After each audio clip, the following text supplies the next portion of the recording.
Tulad ng inasahan, Pedro Taduran na depensahan niya ang kanyang IBF minimum weight belt. 4 na beses niyang tinumba itong si Gustavo Perez. 2 beses niya tinumba sa round 4 at 1 beses sa round 6 plus 1 beses sa round 7. Kaya tuluyan ng hininto ng referee. Masipag bumitaw ng suntok si Pedro Taduran at talagang may lakas. Hindi nakayanan ni Gustavo Perez ang pressure ni Pedro Taduran. Kaya maganda kung papalag na si Oscar Collazo kay Taduran para unification ng titulo sa minimum weight. Ito na lang ang inaantay ni Pedro Taduran na magandang laban sa minimum weight. Kaya abangan natin yan kung may kasakay Oscar Collazo. May bago ng kartada si Taduran na 20 wins, 14 KOs, may 4 na talo. Isa si Pedro Taduran sa matitinik na champion sa Pilipinas. Kitang-kita sa galawan niya mga boss, masipag sumuntok. Hindi siya boring na boksingero, handang makipagpatayan. Kaya magandang match up talaga kay Oscar Collazo dito.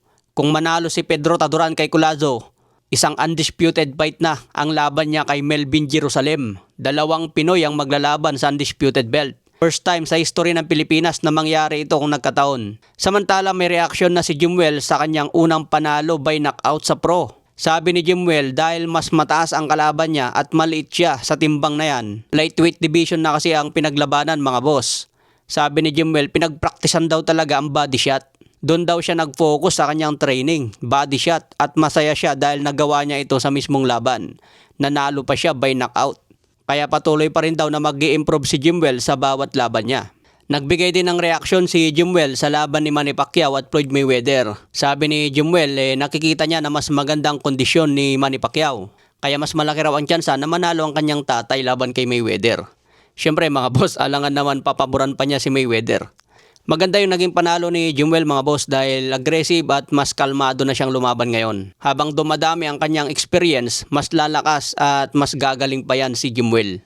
Kaya abangan po natin mga boss. Samantala may reaksyon naman si Madam Jinky sa naging panalo ni Jimwell. Masaya daw sa naging panalo ng kanyang anak at natanggal na ang kanyang kaba. Panay nga daw ang dasal ni Jinky Pacquiao habang lumalaban si Jimwell. Ibang banda naman mainit ang bakbakan ni Xander Zayas versus Jaron Ennis. Maraming boxing analyst ang nagsasabi na ipapakain lang si Xander Zayas kay Jaron Ennis dahil masyado raw maaga ito para kay Xander Zayas. Kahit unified champion na si Xander Zayas ngayon, maraming expert ang hindi kumbinsido sa kanyang kakayahan na talunin si Jaron Ennis. Edad 23 pa lang si Xander Zayas at kulang pa ang kanyang karanasan. Samantala si Jaron Ennis mas mataas ang kanyang experience at skills. Pero naniniwala nga po si Xander Zayas na kaya niyang talunin si Jaron Ennis. Kaya abangan natin ang bakbakan ng dalawang ito sa super welterweight.